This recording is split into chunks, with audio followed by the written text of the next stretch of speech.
Olá a todos os amigos, clientes e parceiros do jornal RM Litoral.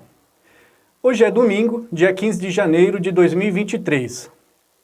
Com o patrocínio exclusivo da R. Nunes Serviços em Tecnologia, iniciamos agora a segunda edição do jornal Rede Metrópole Litoral News.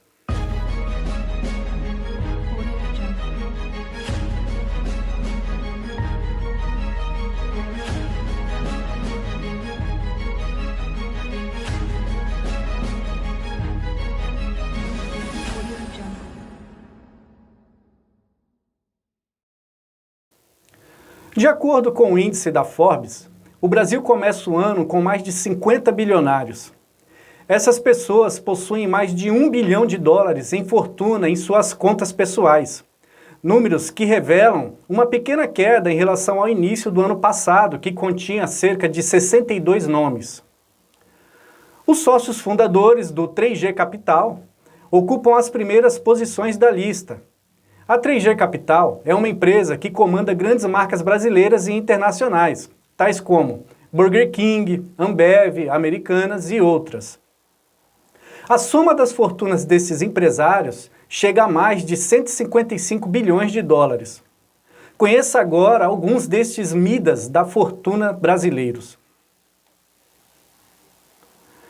Em primeiro lugar, Jorge Paulo Lemann, dono do grupo Ambev, com fortuna estimada em mais de US$ 16 bilhões. Marcelo Herman Telles, também sócio da Ambev, com fortuna estimada em US$ 10,8 bilhões, vem em segundo lugar.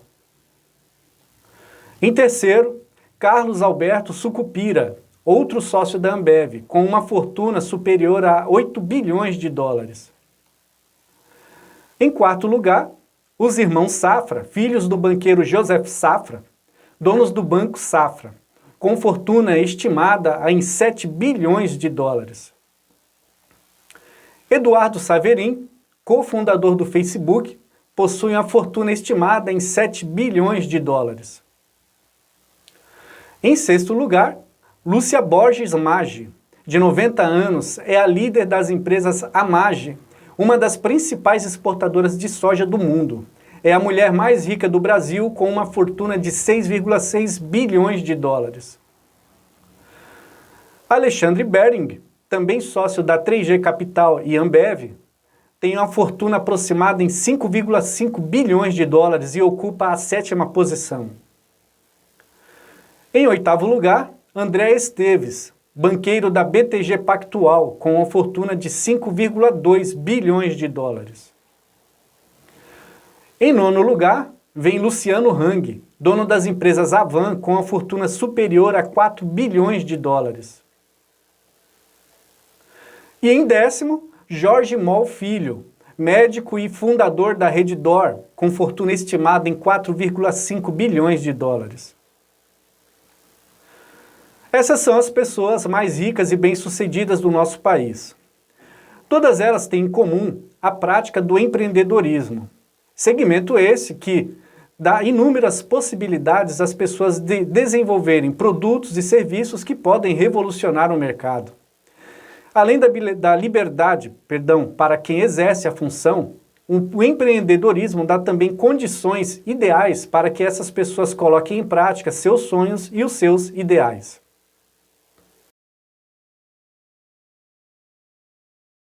Centenas de manifestantes que protestavam contra o resultado das eleições de 2022 invadiram a esplanada dos ministérios em Brasília no dia 8 de janeiro. As sedes dos três poderes, o Congresso Nacional, o Palácio do Planalto e o Supremo Tribunal Federal, foram invadidas e depredadas pelos manifestantes, que pedem a saída e a prisão do presidente eleito Luiz Inácio Lula da Silva, pois questionam a segurança e os resultados das urnas eletrônicas e do código-fonte do sistema eleitoral. Os manifestantes entoavam gritos tais como "O Brasil é nosso". Toda a frente do Congresso e da Suprema Corte foi destruída. Os manifestantes arrancaram também a porta do gabinete do ministro Alexandre de Moraes, presidente do Tribunal Superior Eleitoral, e invadiram também o plenário do Senado Federal. Inicialmente, os atos eram pacíficos, enquanto que em frente dos quartéis e em seus acampamentos. Porém, nas primeiras horas do domingo, 8 de janeiro, as manifestações ganharam força e cerca de 100 ônibus seguiram para Brasília, com manifestantes vestindo verde e amarelo. A AGU pediu a prisão do ex-secretário de Segurança do Distrito Federal. O Anderson Torres é apontado como um dos culpados pelos atos e o presidente Lula decreta intervenção federal no governo do Distrito Federal. Nós, do jornal RM Litoral e R Nunes Serviços em Tecnologia, deixamos claro que toda forma de manifestação e colocação de ideias, quando que ordeira e não violenta, é bem-vinda. Porém, repudiamos os atos de vandalismo consumados pelo grupo de pessoas que se dizem patriotas, mas que não representa o povo brasileiro.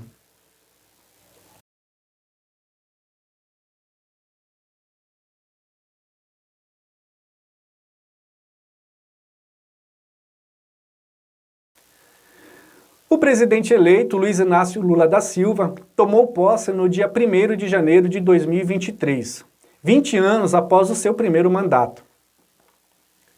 O presidente eleito desfilou no Rolls Royce presidencial, subiu a rampa do Planalto com algumas pessoas escolhidas para representar o povo brasileiro e, em seguida, assinou os respectivos decretos. O 39º presidente da República afirmou que seu governo terá como compromisso o combate à desigualdade. Criticou os salários diferentes entre homens e mulheres e reiterou que governará para os 215 milhões de brasileiros e não somente para os que votaram nele. Um dos primeiros atos assinados como presidente foi a medida provisória que garantirá o pagamento de R$ 600 do Bolsa Família, e o outro foi o decreto que altera a política de flexibilização de acesso às armas de fogo do governo anterior. Também no mesmo dia em que tomou posse, Lula empossou os integrantes do seu primeiro escalão e, ao longo das semanas, cada um dos 37 ministros assumirão suas respectivas pastas em cerimônias posteriores.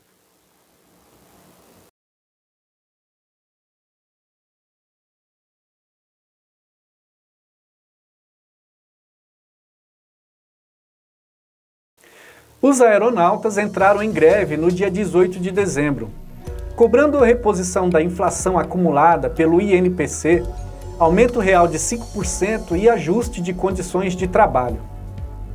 Somente no 5º dia de greve, houve 10 cancelamentos de voos e 83 atrasos nas primeiras horas da manhã, em 5 aeroportos onde aconteceram as paralisações. Os movimentos ocorriam todos os dias, das 6 da manhã até as 8 da manhã, e já vinham causando muitos transtornos. No dia 22 de dezembro, o Sindicato Nacional dos Aeronautas, o SNA, recusou uma proposta de negociação salarial para encerrar a greve da categoria. Em uma assembleia virtual, com 59,25% dos votos contrários, 40,02% de votos favoráveis e 0,73% de abstenções, a categoria rejeitou a proposta apresentada pelas companhias aéreas, que previa a reposição total da inflação medida pelo INPC, Índice Nacional de Preços ao Consumidor, nos salários fixos e variáveis, com mais 1% de aumento real. A greve vinha causando muitos atrasos e cancelamentos nos aeroportos de São Paulo, Rio de Janeiro, Fortaleza, Porto Alegre, Brasília e em Belo Horizonte. A greve dos aeronautas terminou oficialmente no dia 25 de dezembro, domingo, com a aprovação de 70,11% dos votos.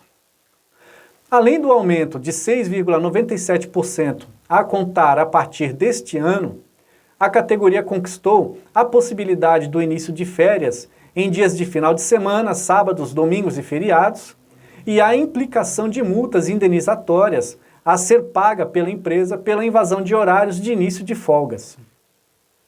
Ao todo, participaram da votação 5.834 associados.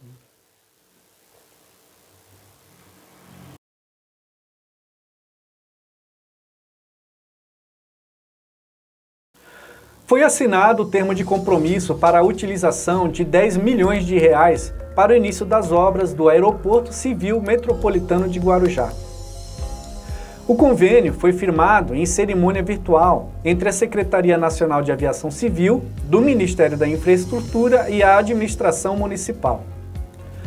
O convênio possibilitará a elaboração da documentação e lançamento do edital, que está previsto para ser lançado até fevereiro para a adequação de pista, drenagem e obras na área de taxiamento do aeroporto.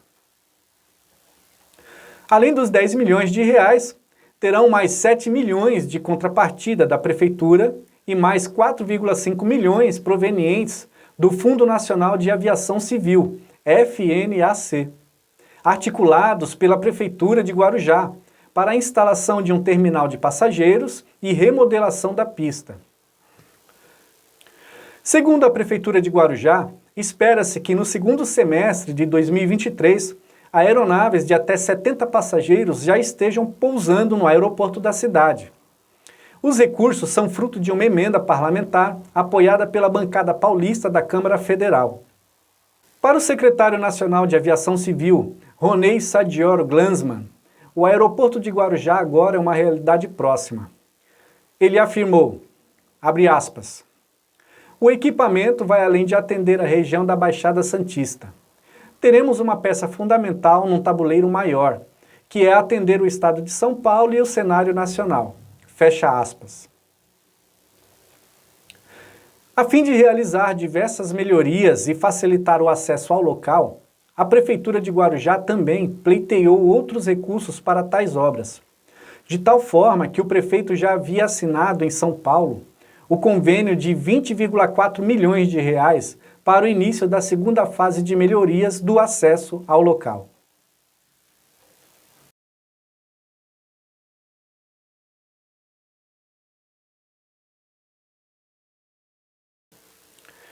Um incêndio atingiu um comércio na rua Joana de Menezes Faro, em Vicente de Carvalho, Guarujá, no dia 7 de janeiro, por volta das 16 horas. Segundo informações do Corpo de Bombeiros, o mesmo foi controlado por volta das 19 horas e não houve registros de feridos. 3 viaturas dos bombeiros foram mobilizadas para controlar o incêndio. As causas do incêndio até o momento da finalização desta reportagem ainda não tinham sido identificadas. A Operação Verão 2022-2023 iniciou no dia 20 de dezembro na Baixada Santista e no Vale do Ribeira. Guarujá foi escolhida para sediar a solenidade. A solenidade contou com a presença de prefeitos da região e com autoridades ligadas à segurança pública e aconteceu na Praça Horácio Laffer, no bairro da Enseada, em Guarujá. Durante a operação, as cidades receberão reforço do efetivo policial, além de equipes especializadas do Comando de Policiamento Rodoviário, CPRV, Corpo de Bombeiros, CCB, Policiamento de Trânsito, CPTRAN, Policiamento Ambiental, CPAMB, Policiamento de Choque, CPCHQ e Aviação, CAVPM. Nos locais de grande fluxo em Guarujá, haverá um efetivo de 450 militares.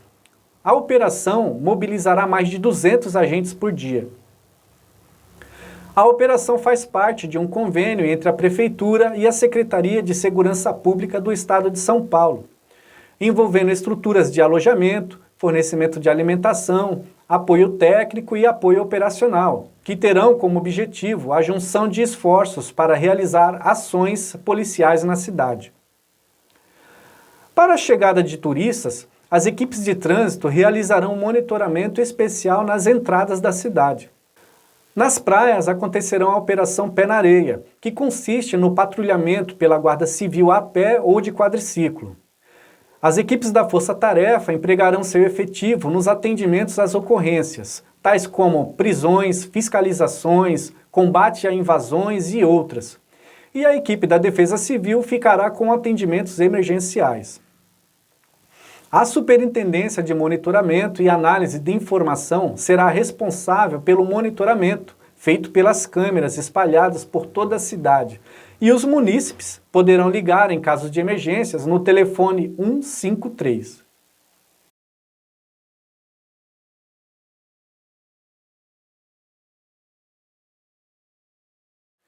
Duas mães perderam seus bebês devido a problemas no parto, pós-parto e atendimento no Hospital Santo Amaro.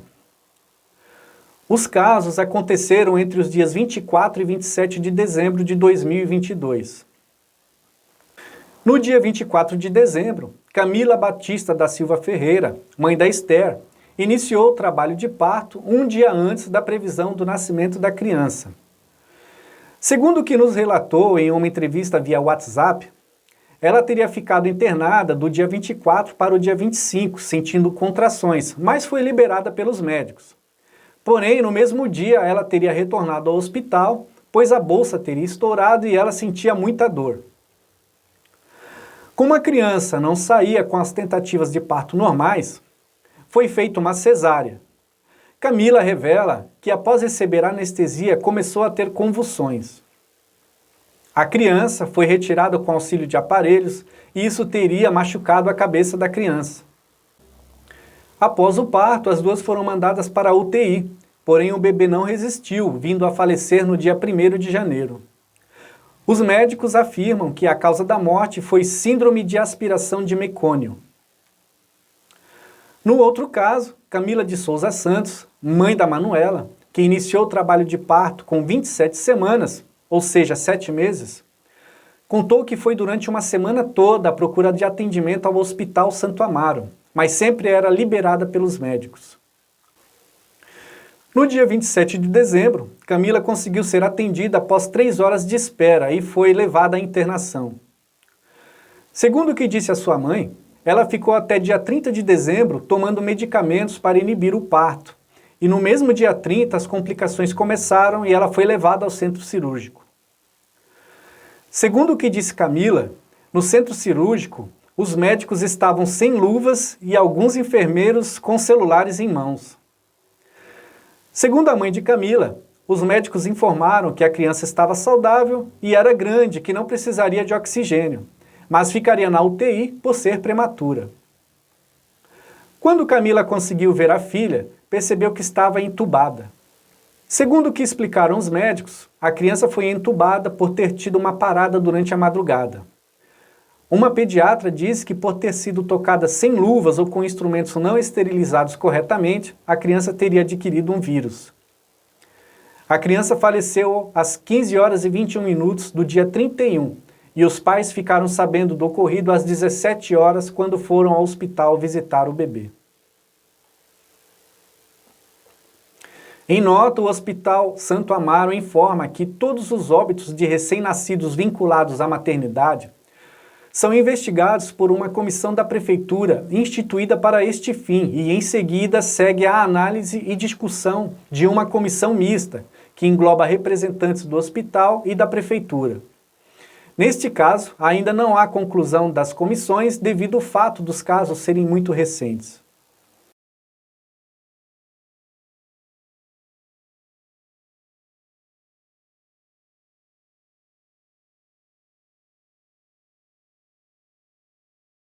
Com a chegada do período das chuvas fortes, apenas no mês de novembro o volume de chuvas bateu em média 400 milímetros, que é considerado o dobro da média histórica já registrada para o mês.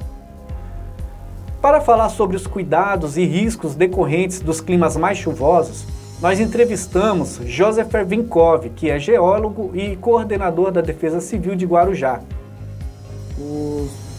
Os estados, assim, né, o Brasil como um todo, né, por ser um país tropical, está próximo assim da linha do Equador, né, tem bastante incidência assim de temporais. O fato de elas estarem mais próximas do mar interfere também para esse indício maior de temporais, raios, chuvas, trovões, enfim? As cidades litorâneas, né, elas são... O fenômeno Laninha influenciará nosso clima até fevereiro de 2023. E nessa entrevista nós abordamos assuntos importantes sobre os cuidados nos períodos mais críticos das chuvas. Você pode ver a entrevista na íntegra na página do jornal RM Litoral, www.rmlitoralonline.com.br.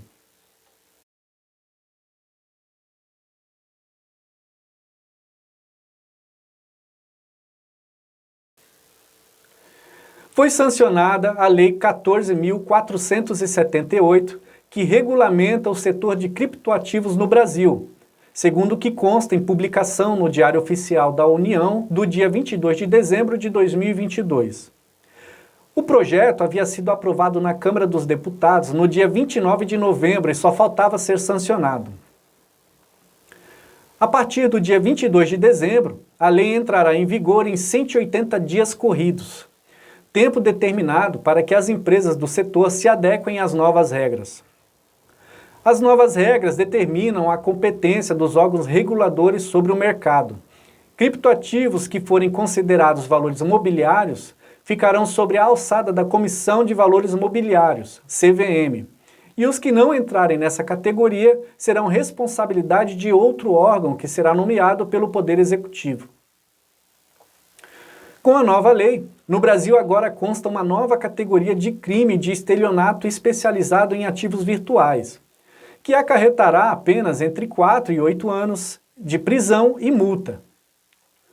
As companhias que atuam como exchanges de criptomoedas necessitarão de licença para prestadores de serviços virtuais.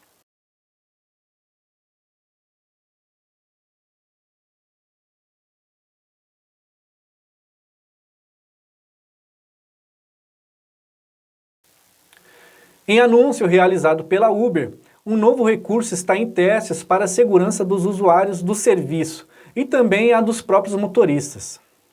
Batizado de Record My Ride, o recurso dará possibilidade para o motorista gravar as corridas com a câmera frontal do seu celular.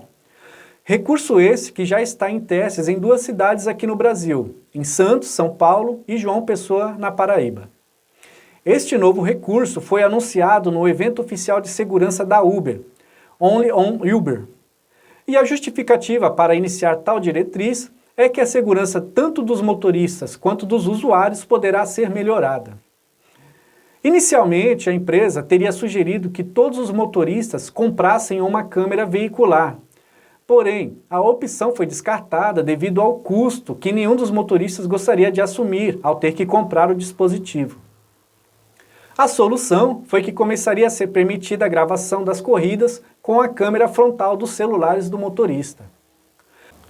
Rodando dentro do próprio aplicativo da Uber, o sistema de segurança ainda está em fase de testes e logo entrará em uso oficial.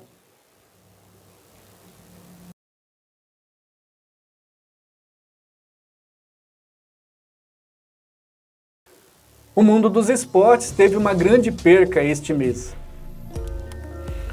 Edson Arantes do Nascimento, considerado o maior jogador de futebol de todos os tempos, chamado também de rei do futebol, morreu de falência múltipla dos órgãos em decorrência da progressão do câncer no cólon. A quimioterapia já tinha sido interrompida e estavam sendo administrados apenas tratamentos paliativos. Edson Arantes do Nascimento era mineiro de Três Corações. Nascido aos 23 de outubro de 1940, sendo o filho mais velho do ex-jogador João Ramos do Nascimento, o Dondinho, e de Celeste Arantes. Começou sua carreira esportiva jogando pelo Santos Futebol Clube aos 15 anos de idade e aos 16 estreou pela Seleção Brasileira de Futebol. Pelé, como ficou conhecido, começou a se destacar nacionalmente na temporada de 1957, no torneio Rio-São Paulo, sendo artilheiro da equipe na ocasião, juntamente com Dorval. Pelé foi convocado para a seleção brasileira com apenas 7 meses de carreira, devido ao seu excelente desempenho e saldo de gols. Em 1958, Pelé disputou a primeira Copa do Mundo. Embora tenha disputado os 2 primeiros jogos do campeonato na reserva, Pelé foi considerado o jogador mais jovem a marcar gols em uma Copa do Mundo e também o mais jovem a disputar uma final, já que ele tinha só 17 anos. Na ocasião, Pelé marcou 6 gols durante todo o campeonato, jogando apenas 4 jogos. Em 1966, Pelé já era considerado o jogador mais famoso do mundo e naquele ano disputaria a Copa jogando ao lado de outras estrelas da época, tais como Garrincha, Gilmar, Jairzinho, Tostão e Gerson. Devido à sua brilhante e consagrada carreira, na qual ele marcou mais de 1000 gols, foi considerado o melhor jogador de futebol de todos os tempos e conquistou também a alcunha de rei do futebol. Pelé morreu no hospital israelita Albert Einstein após um mês internado, em 29 de dezembro, às 15 horas e 27 minutos, de falência múltipla dos órgãos em decorrência da progressão do câncer. No Guarujá, em cumprimento de seu estatuto, o Itapema Futebol Clube realizou uma Assembleia Geral para a escolha de nova diretoria e Conselho Deliberativo no dia 19 de dezembro de 2022. Na Assembleia, que foi realizada na sede do clube e contou com todos os associados, houve eleição para presidente do Conselho Deliberativo, na qual foram reeleitos José Costa Cavalcante e seu vice, Kleber Cavalcante. Para presidente do clube, Cláudio Nunes de Oliveira foi escolhido por aclamação para presidir por mais 3 anos, juntamente com seu vice, Benedito Ramos Alves.